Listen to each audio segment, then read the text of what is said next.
الحمد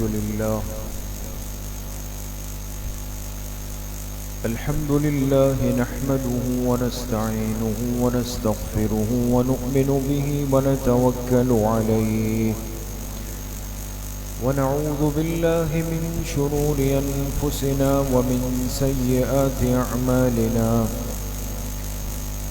من يهده الله فلا مضل له ومن يضلل فلا هادي له ونشهد أن لا إله إلا الله وحده لا شريك له ونشهد أن سيدنا وسندنا ونبينا ومولانا محمدا عبده ورسوله صلى الله تعالى عليه وعلى آله وأصحابه أجمعين أما بعد فأعوذ بالله من الشيطان الرجيم بسم الله الرحمن الرحيم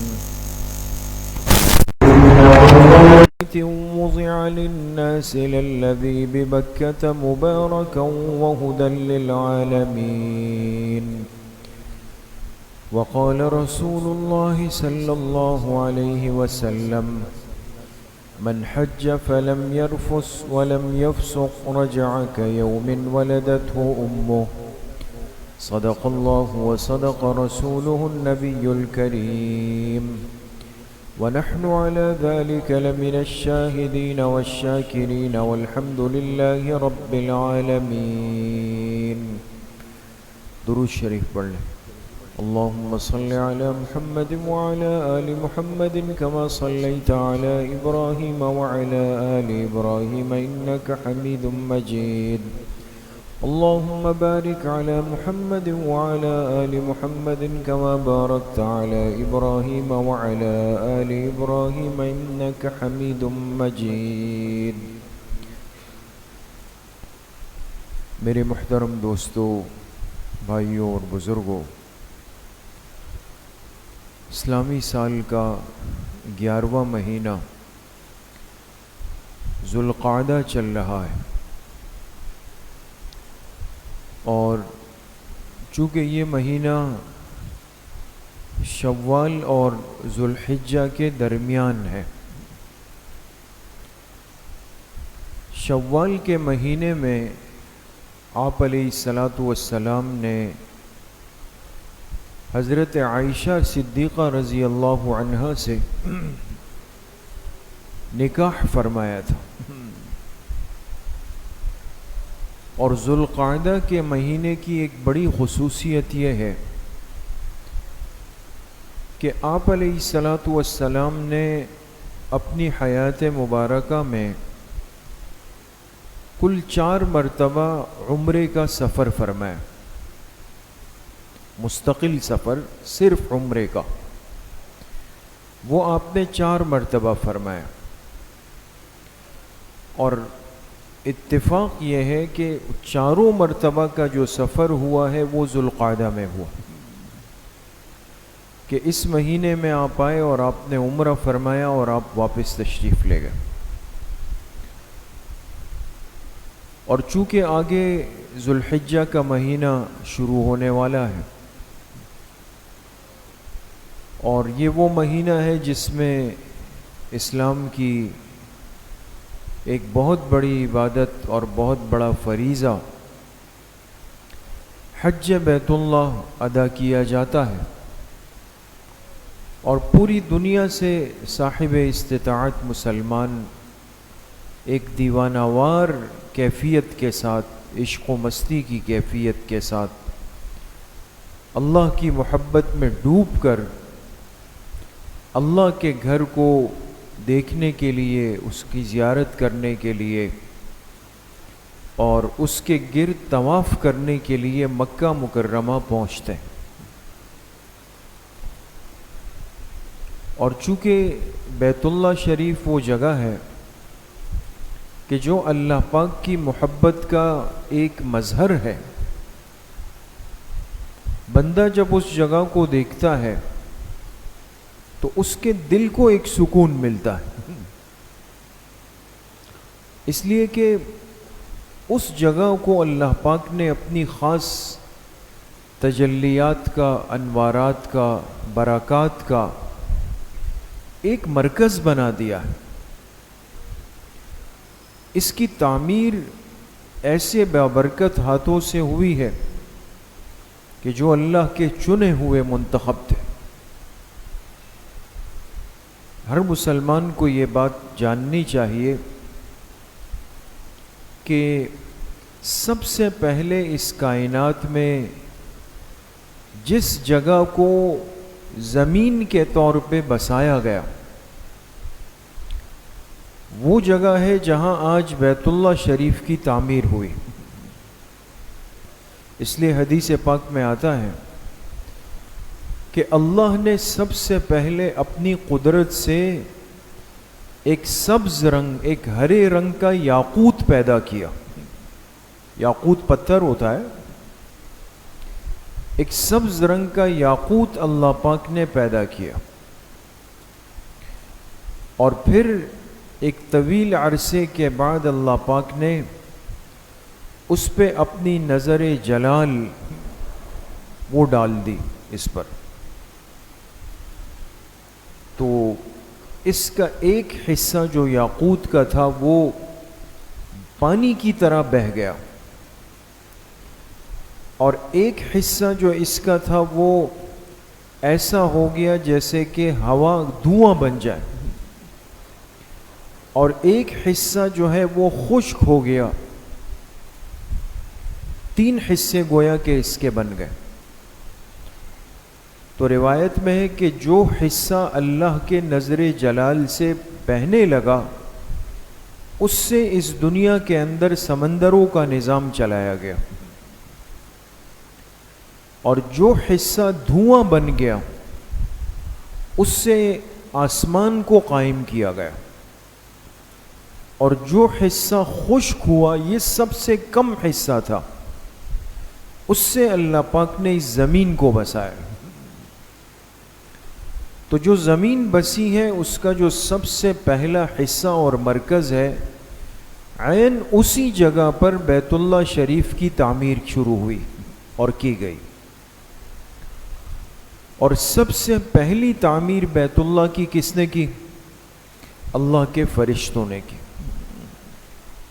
اس لیے کہ آدم علیہ السلام تو ابھی پیدا نہیں ہوئے، فرشتوں کے ذریعے سے بیت اللہ کی تعمیر کروائی گئی۔ اور پھر جب حضرت آدم علیہ السلام کی تخلیق ہوئی اور آپ جب زمین پہ اتارے گئے اور آپ جب اس مقام پہ پہنچے تو دوسری تعمیر بیت اللہ کی وہ حضرت آدم علیہ السلام کے ذریعے سے کروائی گئی۔ تیسری تعمیر ہوئی جب حضرت نوح علیہ السلام کی قوم پر جب پانی کا عذاب آیا تو کہتے ہیں طوفان نوح کے اندر بیت اللہ کی جو بنیادیں تھیں وہ چپ گئی، وہ غائب ہو گئی۔ پھر حضرت ابراہیم علیہ السلام کو اللہ نے حکم دیا، اور اللہ کے حکم پر حضرت ابراہیم علیہ السلام نے بیت اللہ کی مستقل تعمیر کی۔ اس تیسری تعمیر کا تذکرہ قرآن کریم میں ہے، وَإِذْ يَرْفَعُ إِبْرَاهِيمُ الْقَوَاعِدَ مِنَ الْبَيْتِ وَإِسْمَاعِيلُ۔ تو ابراہیم علیہ السلام اس کے تیسرے معمار ہے جنہوں نے بیت اللہ کی تعمیر کی، اور جب بیت اللہ کی تعمیر سے فارغ ہوئے، اس کی چار دیواری کھڑی کی، تو پھر کہتے ہیں کہ اللہ کے حکم سے آسمان پہ بادل آ گئے، بادل آ گئے۔ اب جب بادل آتے ہیں تو اس کا سایہ زمین پہ پڑتا ہے۔ تو ابراہیم علیہ السلام نے جب ان بادلوں کو دیکھا تو اللہ پاک کی طرف سے ان پر وحی آئی کہ اے میرے خلیل، جتنا ان بادلوں کا سایہ نیچے زمین پہ پڑ رہا ہے، ہم نے اس پورے حصے کو حدود حرم بنا دیا۔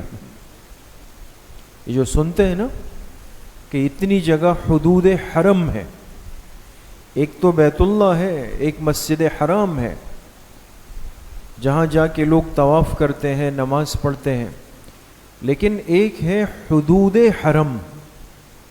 حدود حرم پھر کافی بڑا حصہ ہے، اور جتنے بھی احکامات حرم کے آتے ہیں علماء نے لکھا ہے کہ اس کا تعلق پورے حدود حرم سے ہوتا ہے، پورے حدود حرم سے۔ اس لیے حالت احرام کے اندر انسان کسی جانور کو نہیں مار سکتا، کسی چیز کو مار نہیں سکتا۔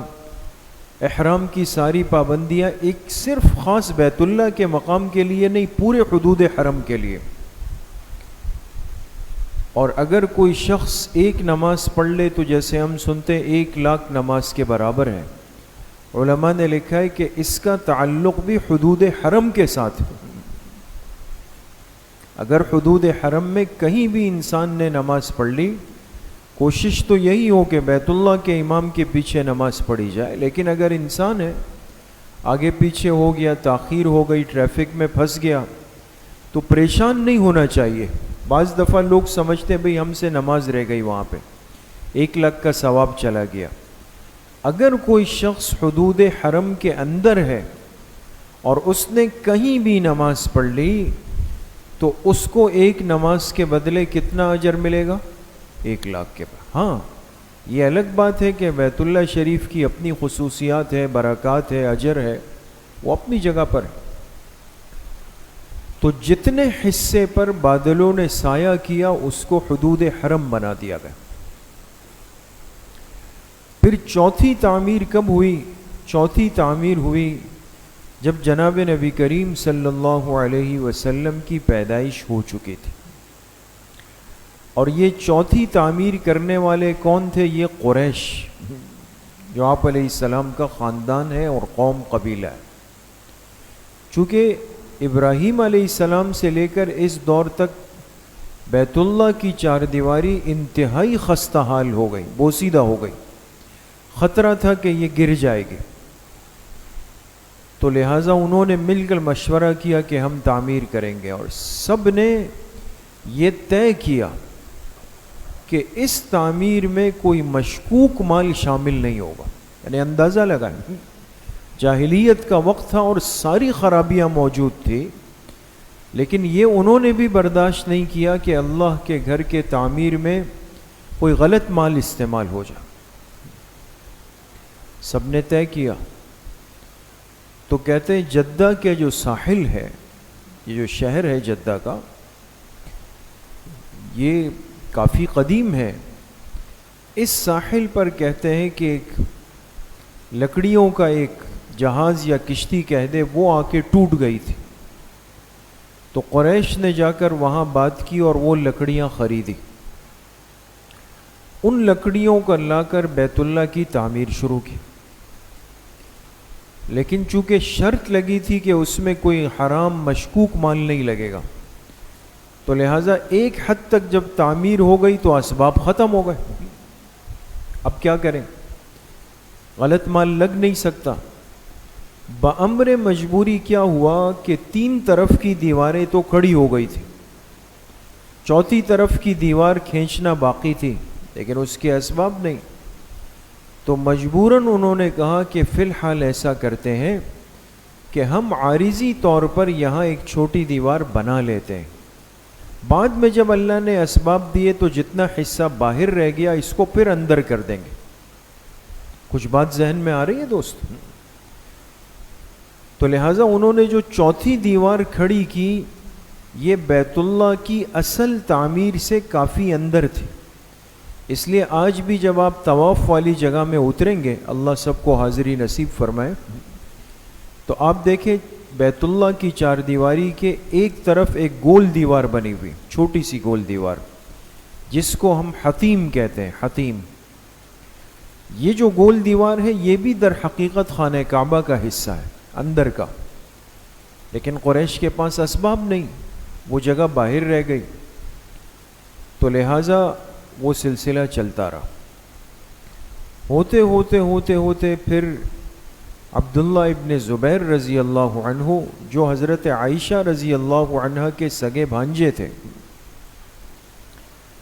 یہ مکہ مکرمہ کے گورنر بنے، اور ان کے ذہن میں یہ بات موجود تھی کہ چونکہ یہ حصہ بیت اللہ کا ہے جو باہر رہ گیا ہے، اس کو اندر لانا ہے، تو لہٰذا انہوں نے کیا کیا کہ بیت اللہ کی اس چار دیواری کو گرایا، نئے سرے سے تعمیر کی اور حتیم کے اس حصے کو دوبارہ سے بیت اللہ کے اندر کر دیا۔ جو آج جو باہر ہے نا کچھ حصہ، اس کو دوبارہ سے اندر کر دیا، اور ایک دروازہ جو دخول کا، داخل ہونے کا، جو آج بھی ہے لیکن اوپر ہے، ایک دروازہ داخل ہونے کا اور ایک خارج ہونے کا۔ وہ خارج ہونے والا دروازہ قریش نے بند کر دیا تھا، ختم کر دیا تھا، اور مقصد ان کا کیا تھا کہ ہماری مرضی سے جو آئے جائے۔ تو عبداللہ ابن زبیر رضی اللہ عنہ نے وہ دوسرا دروازہ بھی کھلوایا، دوبارہ وہی تعمیر ہو گئی۔ یہ پانچویں تعمیر تھی۔ اس کے بعد پھر عبداللہ ابن زبیر رضی اللہ عنہ اور حجاج ابن یوسف جو گزرا ہے، ان میں چونکہ آپس میں شدید اختلافات ہوئے، عبداللہ ابن زبیر رضی اللہ عنہ شہید ہو گئے۔ حجاج ابن یوسف کو جب عمارت ملی تو اس سے تو یہ برداشت نہیں تھا کہ بیت اللہ کی اس تعمیر کو برقرار رکھا جائے جو عبداللہ ابن زبیر کی، لہذا اس نے کیا حیلہ اور بہانہ بنایا، اس نے لوگوں سے کہا کہ آپ علیہ الصلاۃ والسلام کے زمانے میں بیت اللہ جس ترتیب پر تھا، یعنی ایک حصہ باہر تھا، ایک دروازہ تھا، تو اس بندے کو کیا حق تھا کہ اس نے اس کو اس طرح تبدیل کیا، لہذا میں آپ علیہ السلام والی ترتیب پر ایک دروازہ ختم ہوا، ایک دروازہ قائم ہو گیا۔ یہ چھٹی اور آخری تعمیر ہوئی ہے بیت اللہ کی باقاعدہ، جو اس امت کے اندر ہوئی۔ اور اس کے بعد کہتے ہیں کہ جب بنو عباس کی خلافت کا دور آیا تو ہارون الرشید جب خلیفہ بنے، چونکہ وہ بہت نیک عادل خلیفہ تھے اور ہر سال حج کے لیے آتے تھے علماء کو لے کر، تو انہوں نے جب دیکھا تو انہوں نے پھر ارادہ کیا کہ میں بیت اللہ کی تعمیر کروں اور اس کو عبداللہ ابن زبیر رضی اللہ عنہ والی ترتیب پر لے جاؤں۔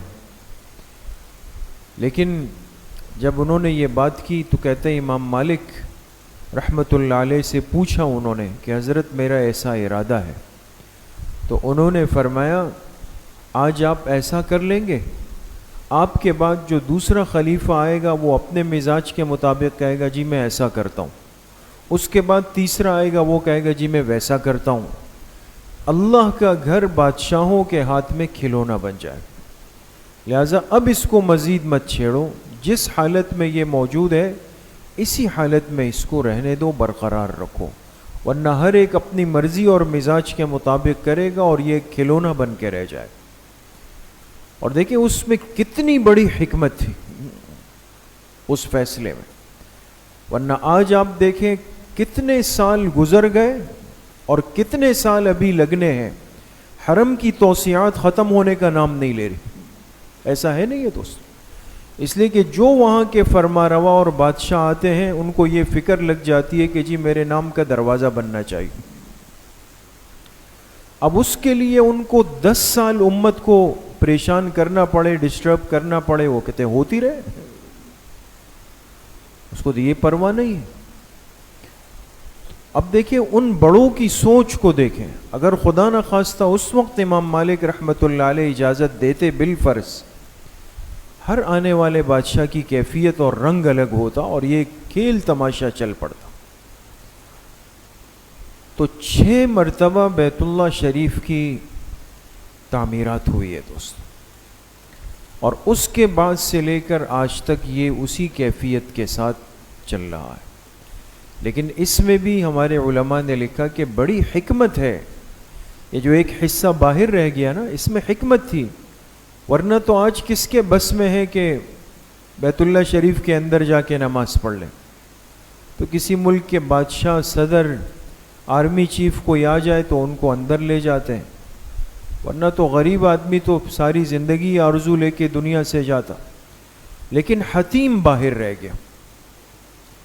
اب جو آدمی جا کر حتیم میں نماز پڑھ لے اور موقع مل جاتا ہے، ابھی تک تو بہت سہولت سے ہو جاتا تھا، اب تھوڑی سی ترتیب کے ساتھ ہوتا ہے، تو جو آدمی حتیم میں کھڑے ہو کر 2 رکعت نفل پڑھ لے، 4 رکعت نفل پڑھ لے، دعا کر لے، تو یہ بیت اللہ کے اندر کھڑا ہے، اس لیے کہ یہ اندر ہی کا حصہ ہے، یہ باہر کا نہیں۔ اس لیے میرے عزیزو دوستو بزرگوں، یہ وہ ایام ہے کہ اس وقت پوری دنیا سے صاحب استطاعت مسلمان وہ اللہ پاک سے اپنی محبت کا اظہار کرنے اور اپنے جذبہ محبت کو ظاہر کرنے کے لیے مکۃ المکرمہ کا، مدینہ منورہ کا رخ کر رہے ہیں اور اس سفر کے اوپر جا رہے ہیں۔ اور جب یہ بندہ جانے لگتا ہے تو اس سفر کے آغاز میں ہی اس کو اللہ پاک بہت ساری باتوں کی تربیت دے دیتے، اس لیے کہ جب بندہ احرام کی چادریں پہنتا ہے نا دوستو، ہمیں تو صرف یہ لگتا ہے کہ جی احرام خریدنا ہے اور پھر پہننا ہے اور جانا ہے،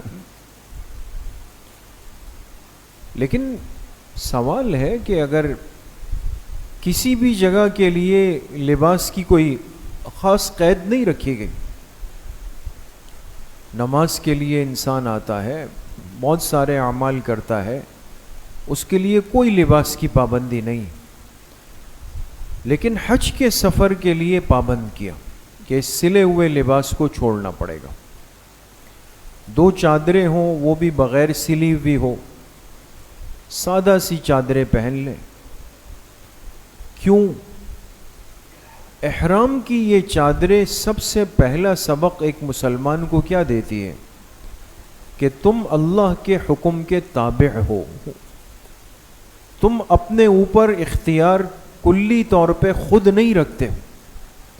اس لیے ایک آدمی چاہے وہ بہت مالدار ہو، ساری دنیا اس کے پاس ہو، اور وہ کہے کہ جی میں حج پہ جا رہا ہوں، میں ایسا لباس بناؤں گا جس میں سونے چاندی کی تاریں استعمال ہوئی ہو، آپ بتائیں اس کا حج ہو سکتا ہے؟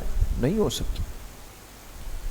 یہ چادریں اس بندے کو احساس دلا دیتی ہے کہ اللہ کا حکم تمہارے وجود پر غالب ہے، تم اس پر اپنا اختیار اور کنٹرول نہیں رکھتے۔ اس لیے آج جو یہ انسان کہتا ہے نا جی میرا جسم میری مرضی، میرا وجود میرا اختیار، میں جو چاہوں میں اپنے ساتھ کروں، سوال یہ کہ یہ شخص حج پہ جاتے ہوئے اپنا اختیار کیوں استعمال نہیں کرتا؟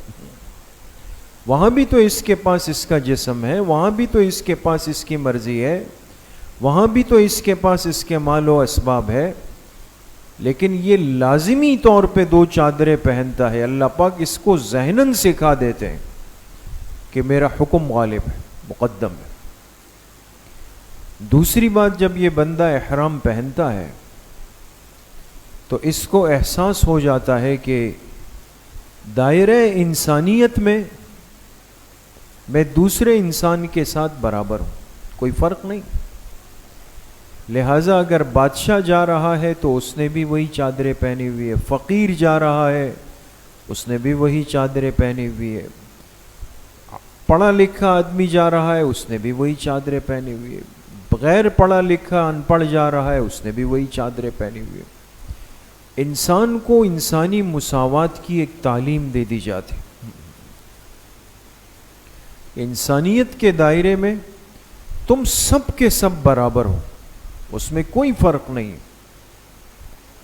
اور تیسری اہم بات کہ جب یہ بندہ 2 چادریں پہنتا ہے نا تو یقین کریں چاہے کچھ وقت کے لیے ہو، لیکن یہ خیال ذہن میں ضرور آتا ہے کہ یہ 2 چادریں یا تو اس سفر کی ہوتی ہے یا ایک اور سفر ہوتا، ایسا ہی ہے نا دوستو، یا تو یہ سفید چادریں آج اس سفر کے لیے میں نے تیار کی، یا یہ سفید چادریں ایک اور دن بھی آئیں گی لیکن وہ میں نے خود نہیں رکھی ہوگی اپنے لیے، کچھ اور لوگ لائیں گے اور وہ مجھے پہنائیں گے۔ اس دن میرے جسم میں نہ سکت ہوگی، نہ جان ہوگی، نہ اختیار ہوگا، بے بس بے حال دوسروں کے ہاتھ میں ہوں گا۔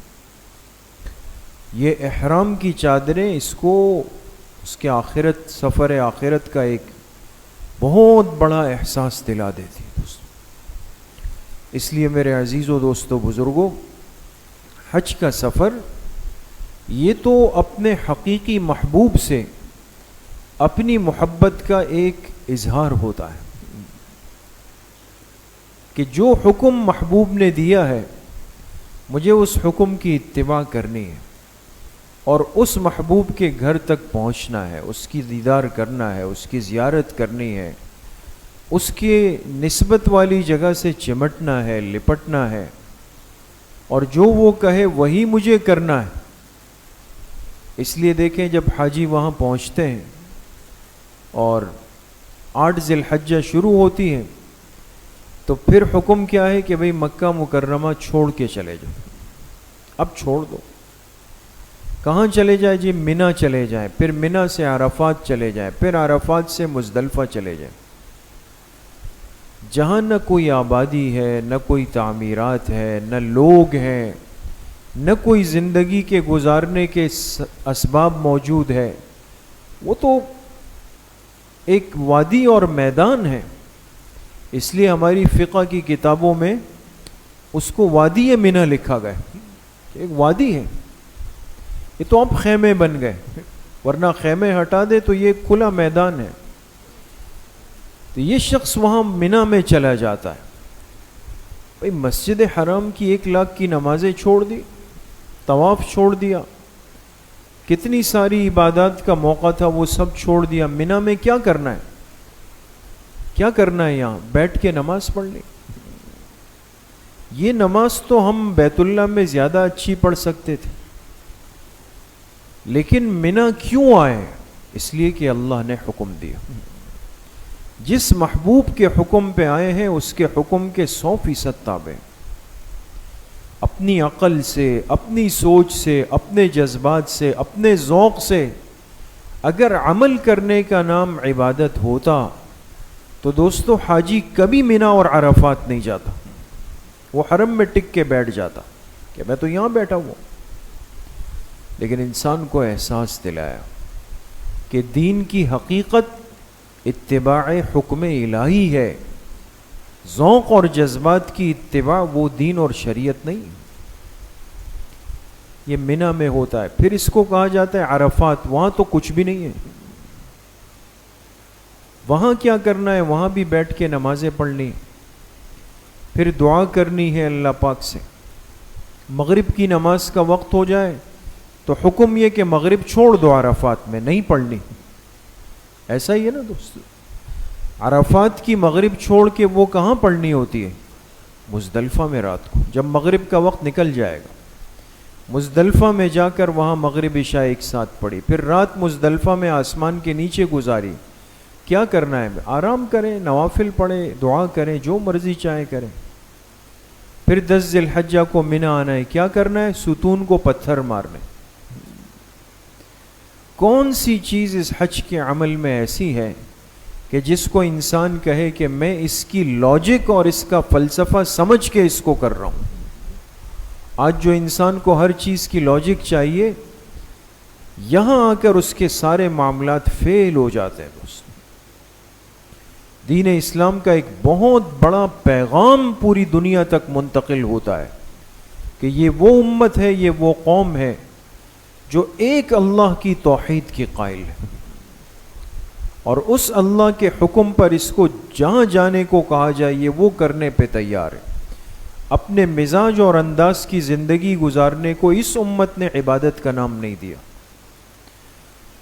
تو بہرحال میرے عزیزو دوستو بزرگوں، بڑے قیمتی ایام چل رہے ہیں، بہت سارے احباب جا چکے ہیں، بہت سارے احباب تیاریاں کر رہے ہیں۔ جانے والوں سے اپنے لیے دعاؤں کی درخواست کریں، اور پچھلے جمعے بھی عرض کیا کہ ہر بندے کے دل میں خواہش ہوتی ہے، ضروری نہیں کہ انسان کی 100% نظر اسباب پہ ہو، اسباب کی کوشش ہوگی، لیکن اصل مومن کے لیے کیا ہے؟ اللہ سے مانگنا ہے، اپنے عشق اور اپنی محبت کا اظہار ہے۔ اللہ اپنے غیب کے خزانوں سے راستے اور اسباب کھولتے ہیں، بعض دفعہ بندے کو سمجھ بھی نہیں آتا. اللہ کریم مجھے بھی آپ سب کو صحیح عمل کی توفیق نصیب فرمائے. الحمدللہ رب العالمین والصلاة والسلام علی سیدنا.